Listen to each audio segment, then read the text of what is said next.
No one on the right side of America can stand the star of this movie. Rachel is literally the star of a Disney movie, and she acts like she's some sort of victim, and that's the sort of mentality that is just poisoning people's minds. Like, she acts like her life is so bad. Did you know that the latest live-action remake of a classic Disney princess tale is being called one of the biggest box office disasters in recent memory? From fan outrage to behind-the-scenes drama, this movie has stirred more controversy than excitement, and the story of how it all unraveled is something you won't want to miss. Let's start with the basic facts. Disney poured an enormous budget, reportedly in the hundreds of millions, into the production and marketing of their live-action Snow White. Early projections suggested a decent performance, especially given Disney's track record of revamping old classics for new audiences.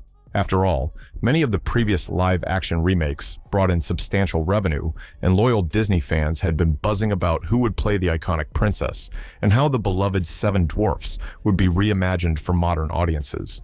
But from almost the very moment casting announcements trickled out, the movie faced intense scrutiny. Some people complained about race-swapping the lead character. The internet became a battleground of fiery opinions, memes, and guesswork about how far Disney would deviate from the 1937 classic. Then, there was Rachel Zegler. Hailed by some as a rising star after appearing in a high-profile musical, she was cast as Snow White in this new reimagining. Right away, the chatter began. Could she carry the weight of such an iconic character? Did she have the vocal chops and screen presence to bring a new kind of Snow White to life? Or would her bold takes and modern perspective alienate fans of the old fairy tale? Those are the questions that started swirling, but they were nothing compared to the firestorm that would erupt as soon as trailers and interviews began surfacing. Zegler voiced some strong opinions about the original 1937 Snow White, going so far as to label certain aspects of it weird. She suggested there was no room in 2025 for a princess who simply awaits a prince's rescue and romance. Many fans applauded her attempt to empower the character for a new era, while others felt she was needlessly throwing shade at the first full-length animated Disney film. If you grew up loving the original, you might see the romance as part of its charm. If you prefer more contemporary storytelling, you might embrace a version where Snow White charts her own path. But the conversation quickly morphed into something bigger. People took to social media, either defending Zegler's stance as a modern take on a dated story or condemning it as disrespectful to one of the most cherished pieces of Disney history. Controversy around the main star would have been enough to worry executives at Disney. But it didn't stop there. Gal Gadot, an established actress known worldwide, joined the film as the evil queen. Initially, many thought her star power would bring massive attention and excitement to the project. In early promotional materials, the two actresses appeared friendly and enthusiastic about their villain versus princess dynamic. However, behind the scenes, reports began to leak about tension between them. Rumors swirled that their personal views on political matters, especially related to the Israeli-Palestinian conflict, created a divide. Gadot, who served in the Israeli military, found herself at the center of controversy whenever that topic came up, while Zegler didn't hide her own strong opinions in social media posts. The result? A fraught atmosphere that made joint interviews feel awkward, and fans began dissecting every little interaction, every subtle expression in red carpet photos, searching for signs of discord. Beyond on-screen tension, the box office numbers came in like a wrecking ball. Instead of a triumphant opening weekend, theaters showed rows of empty seats, pictures of deserted auditoriums posted online, and social media users poked fun at the abysmal ticket sales. While Disney's live-action remakes often aim for at least a $70 million or more opening, Snow White pulled in far less, somewhere in the $40 million range, shockingly low for a film carrying a reported budget of around $250 million, not even counting marketing costs.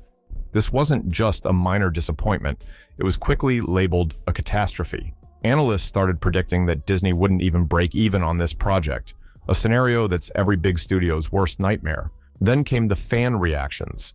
People who had high hopes or a nostalgic connection to the original expressed annoyance or outright anger over the final product. Many disliked the CGI dwarfs, arguing that the photorealistic approach robbed the characters of charm. Others defended Disney's decision, citing the controversies sparked by the portrayal of dwarfs in the original story. Actor Peter Dinklage publicly criticized the concept of a modern retelling that still utilized the dwarfs, calling it hypocritical to push progressive casting choices on one hand, yet retain what he viewed as outdated stereotypes on the other. Disney attempted to quell this by emphasizing they were modernizing the dwarves, but that only opened another can of worms. Certain voices in the dwarfism community argued that removing actual dwarf actors took away potential roles. Disney found itself stuck, trying to navigate between progressive portrayals and potentially losing out on comedic or heartfelt elements that fans once loved about the classic Seven Dwarfs. As the movie's release date approached, the controversies stacked up. Zegler's own social media presence became a lightning rod for debate. She posted about current political issues in ways that some fans felt were disrespectful or aggressive. Multiple insiders claim the studio asked her to tone it down, worried it would alienate a broad spectrum of potential moviegoers. Producer Mark Platt, father of Jonah Platt, reportedly flew out to speak with Zegler personally, urging her to keep the film's promotion separate from polarizing viewpoints.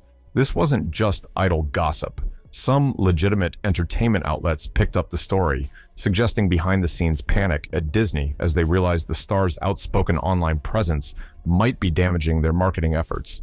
When it came time for the official premiere, fans expected a glamorous red carpet event. Historically, Disney puts on a spectacle for a movie of this scale. Big press coverage, extravagant appearances by the cast, maybe even exclusive musical performances. Instead, the festivities were shockingly muted.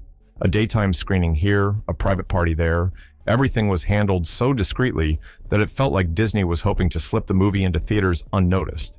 The move fueled speculation that studio execs knew it was destined to flop, that they wanted to minimize the attention on what had essentially become a PR nightmare. Some fans described it as damage control, while critics pointed to it as a clear admission of defeat before the film had a chance to prove otherwise at the box office. Once the film premiered, negative reviews and relentless online mockery defined its public reception. Critics and casual viewers slammed the storyline as disjointed and overly reliant on CGI, arguing it replaced the fairy tale heart with a forced modern message. Supporters trying to defend its 21st century empowered princess twist were drowned out by memes, viral tweets, and rumors of on-set riffs that overshadowed any positive press.